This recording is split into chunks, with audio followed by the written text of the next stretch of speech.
Good morning, everyone. Let's begin with a prayer. Heavenly Father, Divine Mother, friend, beloved God, Jesus Christ, Babaji Krishna, Lahiri Mahashaya, Swami Sriyak Teshwar, beloved Master Paramahansa Yogananda, saints of all religions, dear friend Swami Kriyananda, humbly we bow to you all. Help us to find our way through this ever-confusing world, to see the strand of light that is your presence with us at all times. Help us to know that we are never alone, that you are always guiding us and blessing us, and taking us by the only possible route from delusion to enlightenment. Om. Peace. Amen. Dear friends, once a week or every few weeks, I invite you to be part of supporting this mission of the Masters, as I call it, which is the work that I'm doing, and also others are helping and sometimes being the face of it as well, which is just our part to help Paramahansa Yogananda in his mission of self-realization for all. You can become an ongoing subscribing member by joining Patreon. You can find it on the internet. It's a wonderful system for bringing creative people together with those who would like to support their work. And when you're part of Patreon, there's a few extra things that come to you, extra videos every month, extra opportunities to take certain classes that would be paid classes that would be offered for free from time to time. That's intermittent. Or you can donate through PayPal or Zelle. It's Mission of the Masters. And I would be very grateful if you feel inspired. It makes everything that we're doing more dynamic to know that we're all working together. Okay, my friends. So now what we are working with is our ongoing class series of karma, reincarnation, and the chakras. And we're working on the portion where I'm charting sort of what it means to expand your consciousness. We have this idea that our lives are directional, that we're starting somewhere and going somewhere else. And the template that works, interestingly enough, is the pattern that is from ancient India that has come to be called the caste system. But it wasn't originally a hereditary system of social oppression. It was actually just a clear-eyed understanding of the stages that people go through as we go from being completely enamored of delusion to a state of understanding what the true principles of life are.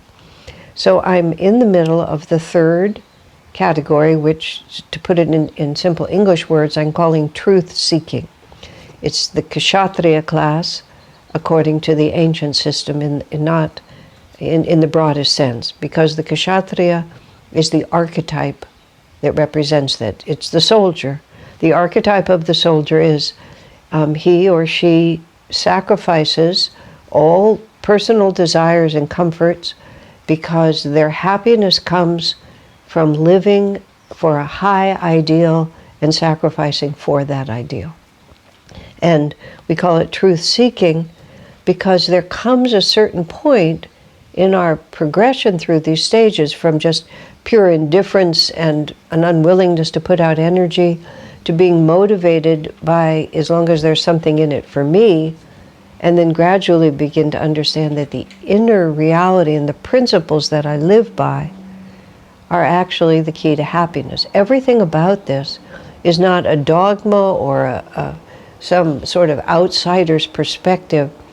It's wisdom born of our actual experience, that we pay attention to the consequences of our own actions, and this is what we begin to see. And what we begin to see when we become truth seekers is that the principles that I live by, the ideals that I have come to know are the underpinnings of life, and loyalty to those ideals, and therefore the energy and the commitment required to hold to those ideals, even when challenged, that is the source of my self-esteem, my self-acceptance, and therefore my happiness, my ability to live in this world. So I've talked about the basic attitude of the Kashatriya is what is true and how can I serve. The motivation is to do what's right, according to the ideals and morals as I understand it. And now I'm coming up to, which is the where we are, which is the response to suffering. And these are the categories that I go through for each of these four qualities. Because when Master first came to America in 1920, the first book he published, which was his ideas, but actually ghostwritten by a disciple who knew English better than Master did at that time, and it was called The Science of Religion. And the science of religion is very simple. Everyone wants to escape suffering and find happiness. If you look at your life, if you watch the lives of the people around you, everyone is trying to escape suffering and to find happiness. And progression of consciousness is when we begin to understand on a more and more subtle level what causes suffering and what brings lasting happiness. It's that alone, if you take nothing else from this whole course, but just that template, then you will have the key to be able to move yourself forward with great power. So the response to suffering is the characteristic, is a defining characteristic of each of these stages of expansion of consciousness. So the response to suffering for the self-centered person is they control the world around them. The external world is real. If I control it, I will escape suffering and find happiness. The Kashatriya, the truth seeker, has begun to understand first that it's folly to try to control the world around me. You see, this is where experience is the key. We start with this idea, I can just make my world be anything that I want it to be. I can just make my own decisions and make my own destiny. And then we simply discover, quite simply, that we can't. That there are forces beyond our control, forces within us, forces around us, and the truth seeker begins to realize, oh my gosh, the only possibility I have of actually directing my destiny is within myself. That the choice that I have is not necessarily what happens to me. Karma may be set in motion long before I entered this incarnation. Group karma, mass karma, global karma can intercede, and my little ego is powerless to change it. But I can always control how I respond. So therefore, the way one avoids pain is by changing oneself. To see that the delusion of outer security and outer control is just isn't there. That all I have, everything can be taken away from me, but I can still choose my response. Viktor Frankl, in his magnificent book, Search for Meaning. And he was 24 years old. He was a Viennese psychiatrist. He was already in practice when he was arrested as a Jew during the time of the Nazi occupation of his country. He went into horrific circumstances, lived, I believe, 5 years in that way, was one of the few survivors from the camp where he was imprisoned. And during those 5 years, as a psychiatrist, he continued to observe the world with the template that he had. And what he saw, because everything was taken away from them, everything. But he saw, remarkably, people still had complete freedom. And that freedom was to choose their consciousness, how they responded.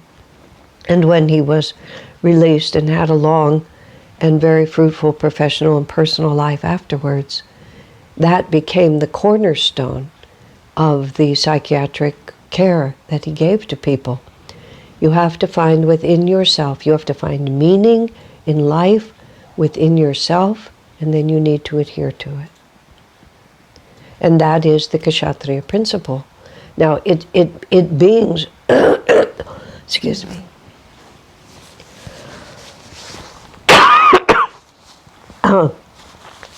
him observing and experiencing in such dramatic circumstances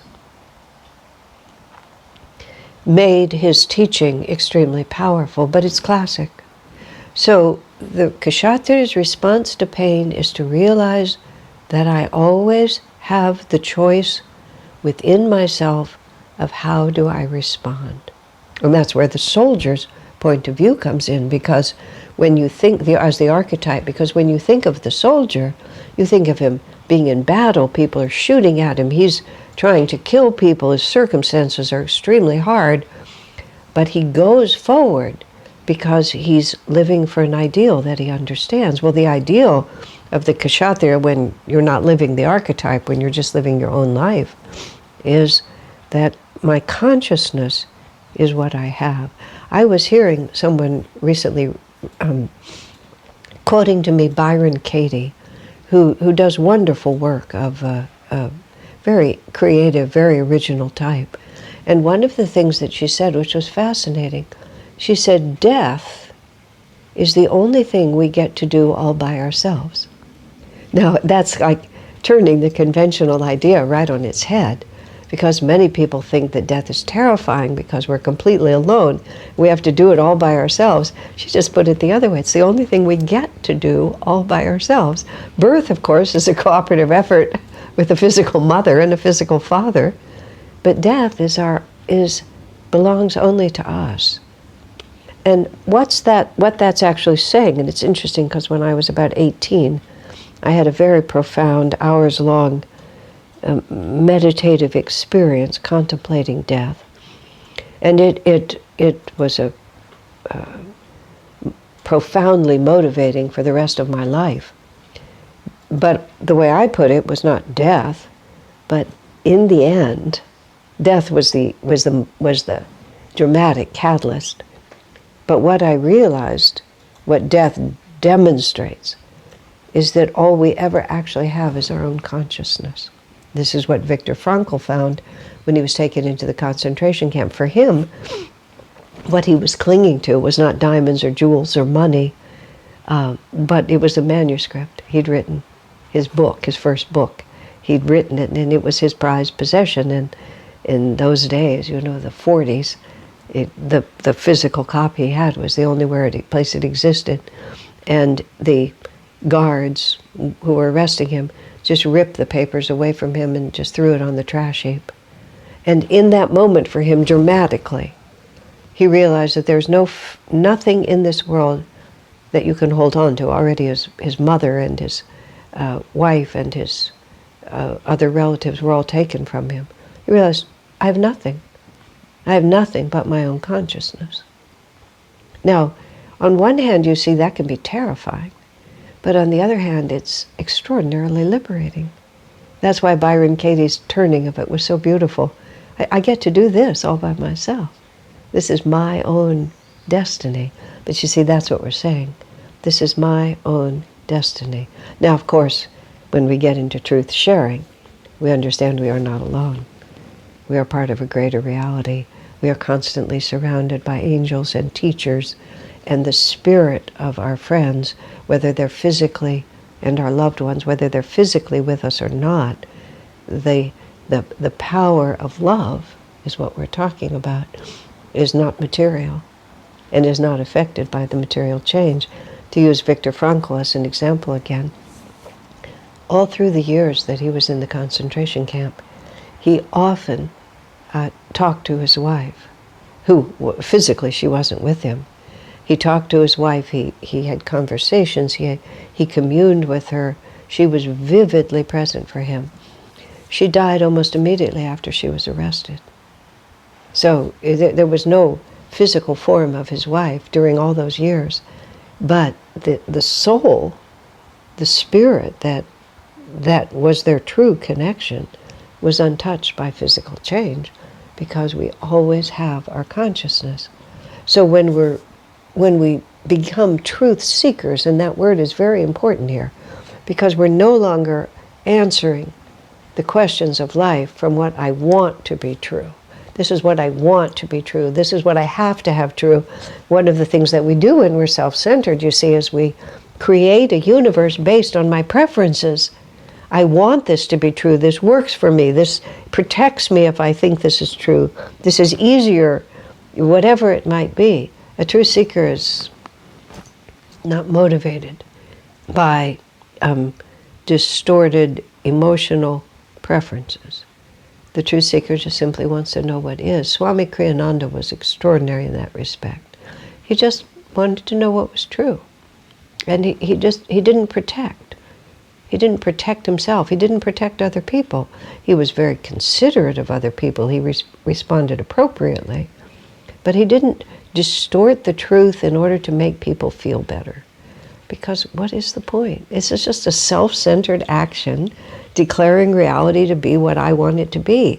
Truth is, reality always wins. So once we have enough life experience, we become less interested in what I want to be true and much more interested simply in what is true. So uncomfortable and annoying as it may be to realize that all we ever have is our consciousness, when we finally just look right at it, it's extraordinarily liberating, because nothing then. You're not vulnerable to anything, especially when you add the last step to it, which is that I am part of a greater reality. My consciousness is integrated to an entire created universe and beyond creation itself. So we then the battle, the real battle, you see, becomes an inward one. We no longer are fighting with the world to try to make it different than it is. We're asking, how can I serve what is right? What steps can I take? What tools can I find to help me gain self-mastery? A friend of mine was modestly interested in our path. He was young and just starting out in his life.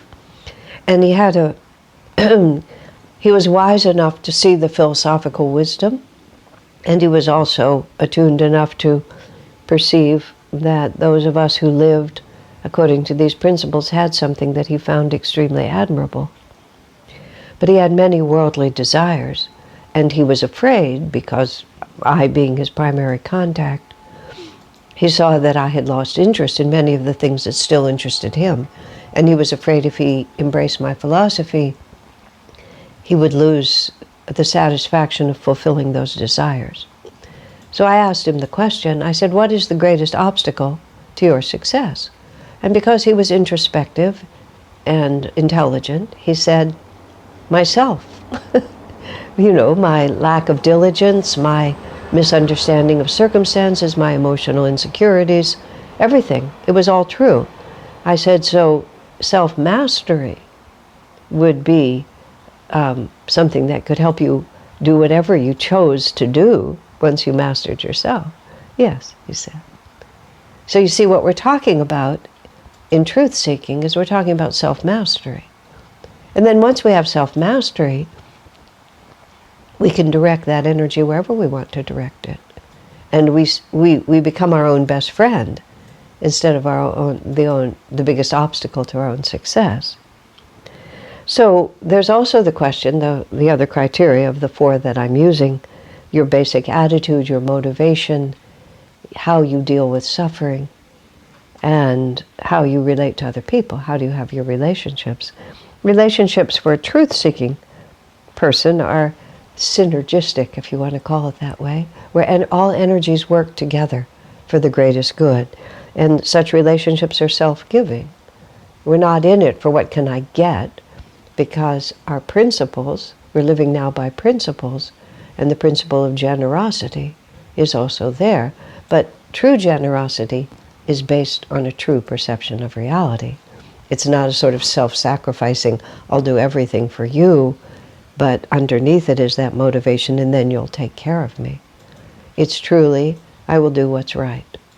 I will behave appropriately, and I will do what's right. And what is right is not just to make myself safe or you comfortable. It's to live by the truth. There was a period of time at Ananda when a certain sort of what I would call popular psychology wave sort of swept through our primary community of Ananda Village. We had several other communities by that time, but it really swept through the village particularly. They were just going through a period of adjustment, and that's what was happening. And the idea was, the phrase that was used was safe. And safe is a good word. I like the word safe. It's not like I think it's a bad word. But the community should be a safe place. And that was just one of those unexamined words that people like to use. I've seen places that call themselves safe haven if you're being physically abused, if you're being held in captivity by someone, if you're a child who's not being treated right. So I recognize that people who are in certain states, they have to find a safe haven, they have to find a place. And so everyone was talking about this safe, and what it meant in that context, though, was not wholesome. And finally I and others began to put forward this thought, which was that in an ashram dedicated to God realization, we're not trying to make it safe for our comfortable delusions. And that's often what people mean. You should accept me the way I am. This is how I feel. You should respect the way I feel. Well, yes, I can understand the way you feel. I can realize that we have to work sensitively with the way that you feel. I recognize that whatever past realities you're dealing with, whatever aspirations you have, we have to be aware of each other's realities. But we're here in an ashram dedicated to God realization. We're here for truth. We're Kashatriyas. And yes, we may be falling back into the Vaishya way, and one of the really tricky transitions that those who are seeking truth have to figure out on the spiritual path, because we begin to awaken to the spiritual path often when we're still at the Vaishya level, where we're still fundamentally self-centered underneath everything, that the primary concern is for self. And then we begin to think that the spiritual path is really useful. Among other things, people imagine it can be a workaround, was the phrase I heard recently, where I never really have to face my own limitations. I'll just, quote, give them to God, and just sort of go around the edge and never have to seek out the truth of my own nature, my own attitudes, my own limitations. And we essentially try to make a deal with God. We try to be a merchant on the spiritual path. I'm going to do a certain amount of meditation. I'm going to do a certain number of kriyas. I'm going to tithe. I'm going to do service. And in return, you're going to answer my prayers. And when I pray for, things not to be too hard for me, or to get what I want in these certain ways, I've given you this, God, and you're going to give me this. And a crisis of faith that many people go through, and they don't really realize what it is that they've actually made a merchant's bargain with God. And when they think God doesn't keep his side of the bargain, they feel like they've been cheated. And it's a very important realization to come to. It's the end of faith for a lot of people, but it's the beginning of faith too. Because it's not really God who was at fault. It was the idea that this was a merchant's bargain. Because Vaishya is only the second of 4 stages of expanding consciousness. We have to become Kshatriyas. We have to meditate because it's the right thing to do. We have to love God because everything comes from God. We are not alone in this universe. We have to recognize that we are part of a greater reality. We have to cooperate with that greater reality. We can't just bargain with it.